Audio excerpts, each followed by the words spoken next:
안녕하십니까. 일자리 TV 방송입니다. 저는 주식회사 선우고용서비스 상담실장 장혜숙입니다. 태풍이 다시 비를 몰고 우리를 찾아왔습니다. 코로나처럼 말이죠. 이렇게 반기든 반기지 않든 올 곳은 오고야 마는 것 같습니다.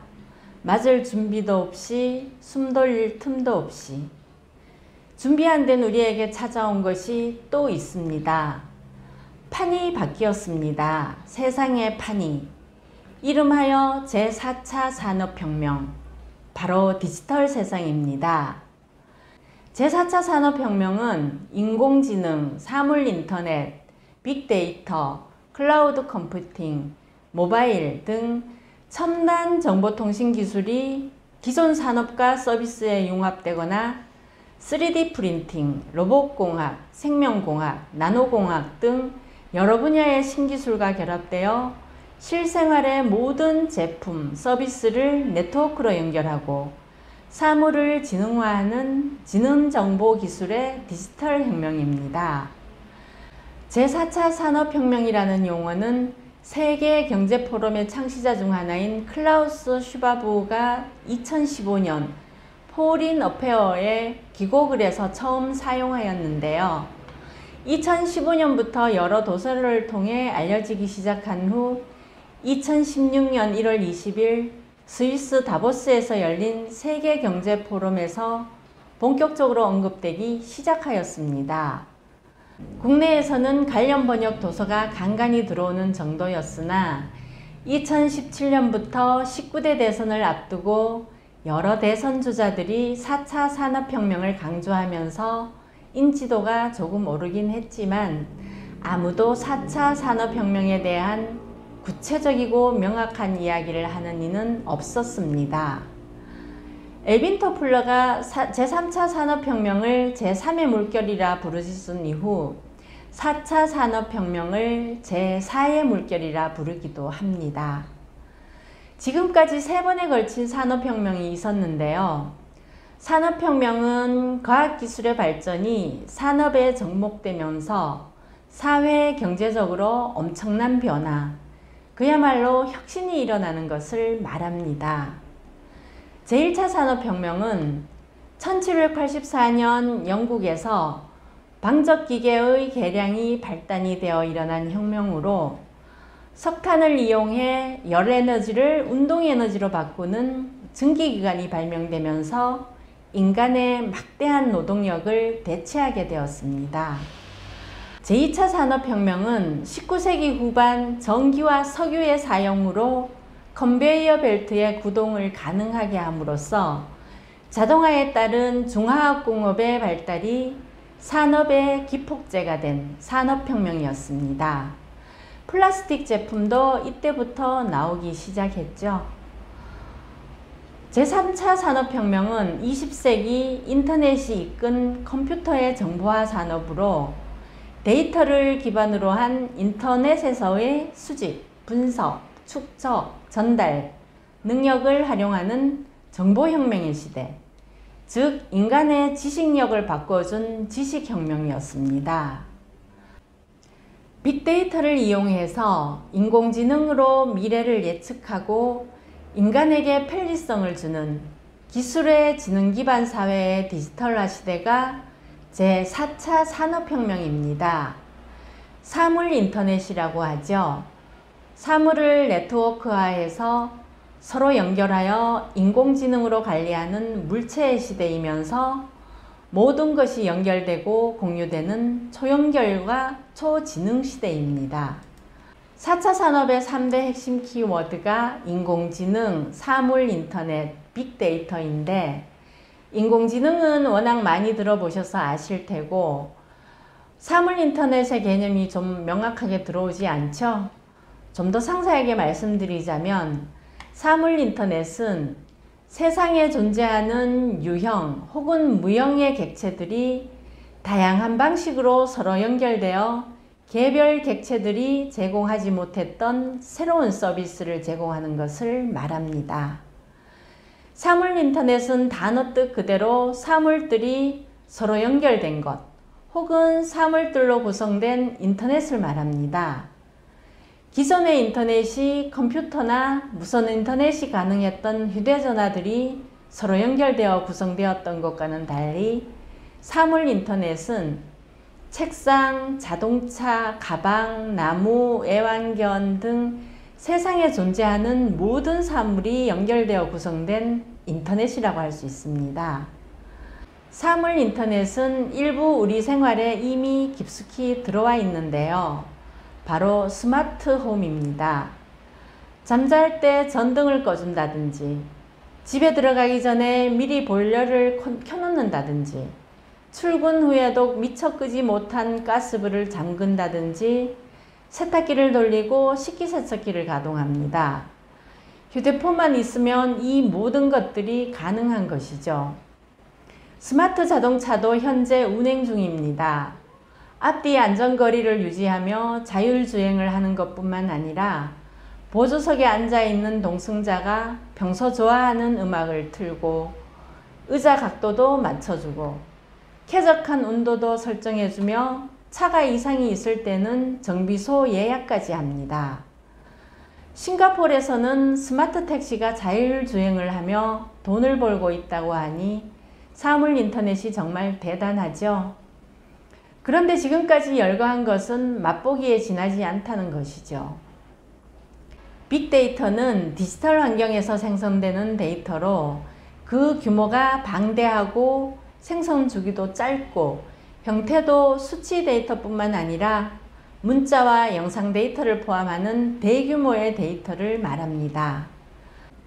빅데이터 환경은 과거에 비해 데이터의 양이 폭증했다는 점과 함께 데이터의 종류도 다양해져 사람들의 행동은 물론 위치 정보와 SNS를 통해 생각과 의견까지 분석하고 예측할 수 있습니다.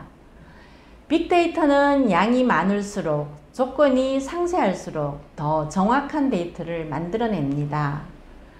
제4차 산업혁명은 우리나라가 너무 늦은 감이 없지 않습니다. 4차 산업 준비도가 우리나라는 세계에서 25위라고 합니다. 세계 10위권 안에 드는 무역 강국의 위신이 말이 아니게 되었습니다. 코로나19 팬데믹으로 우리의 경제가 얼어붙고 실업 상태는 더욱 악화되고 있는데요. 코로나가 우리에게 가져다준 이점이 딱 하나 있습니다. 뭘까요? 늦긴 했지만 제4차 산업혁명에 가속도를 붙여줬다는 것입니다. 모든 것이 비대면으로 진행되고 있는 요즘 아날로그 방식에서 벗어나 디지털 방식으로 바쁘게 모든 것을 새롭게 구축하고 있다는 것이죠. 코로나는 4차 산업의 준비도가 낮은 우리나라와 우리 국민들의 눈을 뜨게 해준 계기가 된 것입니다. 지금까지 살아오던 방식을 버리고 우리는 새롭게 공부해야 합니다. 국가에서 디지털 기술을 빠르게 제공하더라도 우리 국민이 따라가지 못한다면 무용지물입니다. 성균관대학교 최재분 교수는 그의 책 포노사피엔스에서 지금의 젊은 세대를 가리켜 포노사피엔스라고 부릅니다. 휴대폰과 잠시도 떨어지지 않는 현대인들을 가리켜 부르는 말인데요. 포노족이라고 하기도 합니다. 그런데 말이죠. 우리의 10대, 20대 젊은이들이 휴대폰만 들고 휴대폰만 들여다본다고 야단칠 것이 아니라 기성세대, 즉 50대 이상의 세대들도 10대, 20대의 포노족의 눈높이에 맞춰 세상을 들여다보아야 합니다. 왜냐하면 우리는 100세 시대를 살고 있기 때문에 남은 시간을 난 놓고 기억자도 모르는 사람으로 몇십 년을 살 수는 없는 일입니다.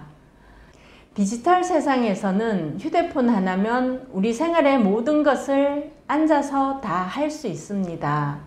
4차 산업이 시작된 디지털 세상은 모든 시장의 변화가 숨 돌릴 틈도 없이 마구 훅 들어옵니다. 금융과 기술이 결합된 서비스를 핀테크라고 하는데요. 바로 스마트폰 뱅킹입니다.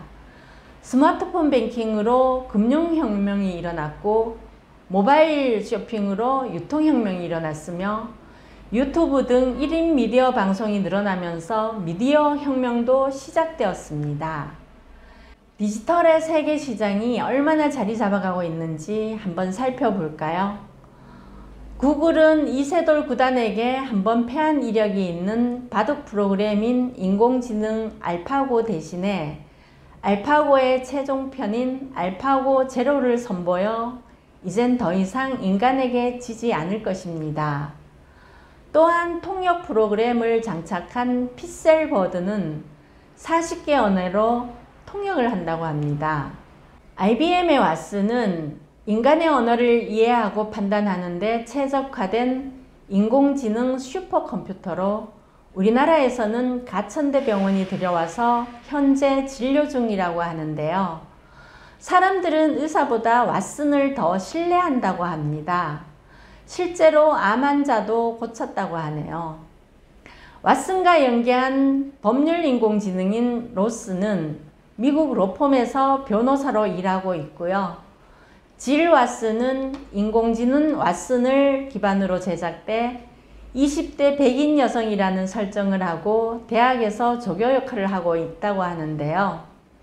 코로나로 인해 비대면 수업으로 학교를 나오지 않고 온라인으로 공부하는 대학생들에게 메일과 전화로 연락을 취하는 업무를 하는 한 학기 동안 학생들은 그들의 조교가 인공지능인지를 전혀 몰랐다고 하네요.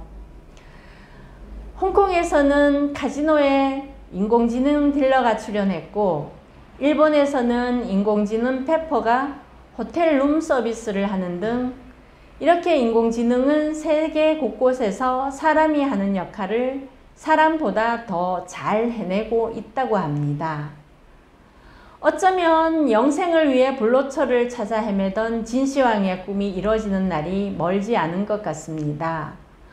유전자를 편집할 수 있고 초소형 나노가 혈관을 돌아다니며 청소하는 나노기술, 장기 이식, 육체가 영생을 얻을 수 있는 인공피부 등 이런 일련의 기술은 영원히 죽지 않은 인간을 만들 수 있을 거란 생각이 듭니다. 디지털화가 우리에게 혁명일 수밖에 없는 것은 우리의 모든 일상에서 많은 변화를 가져다 주기 때문입니다. 그 변화는 우리 생활에 엄청난 편리함과 이점을 가져다 주는 것이죠. 아마존 고는 세계 최초의 무인 매장으로 소매 유통 사업에 정보통신 기술을 접목시켰습니다. 마트에서 물건을 집어들고 가방에 넣으면 들어가면서 미리 체크인한 카드로 계산을 자동적으로 하게 됩니다. 계산대 앞에 줄 서서 기다리는 풍경은 이제 볼 수가 없는 것이죠. 세계경제포럼의 일자리 미래보고서에 의하면 디지털화의 시장으로 금융관리, 매니지먼트, 컴퓨터 관련, 엔지니어링, 판매, 교육 관련 등으로 늘어나는 일자리 수가 약 200만 개인데 비해 사무, 행정, 제조, 생산, 건설, 예술, 미디어, 법률 등으로 줄어드는 일자리 수는 약 700만 개라고 합니다. 이렇게 디지털 혁명의 인공지능은 많은 사람들의 일자리를 점령해 버립니다. 인공지능 시대, 우리는 어떻게 해야 할까요? 빠른 변화에 적응해야 합니다. 그리고 감정을 공유해서 공감을 해야 합니다. 기계와 사람, 인공지능과 사람의 감성이 결합하여 자신의 능력을 극대화해야 합니다. 그래서 지적 노동에서 자유로워져야 꿈에 그리던 하루 6시간씩 주 4일의 희망의 근로시간을 가질 수 있는 것입니다. 여러분, 우리 함께 공부합시다. 다음 시간부터는 디지털 시대에 우리가 해야 할 공부를 시작해 볼까 합니다. 함께 하실 거죠? 계속해서 많은 시청 바랍니다. 지금까지 기분 좋은 구인구직의 주식회사 선후고용 서비스 장혜숙이었습니다.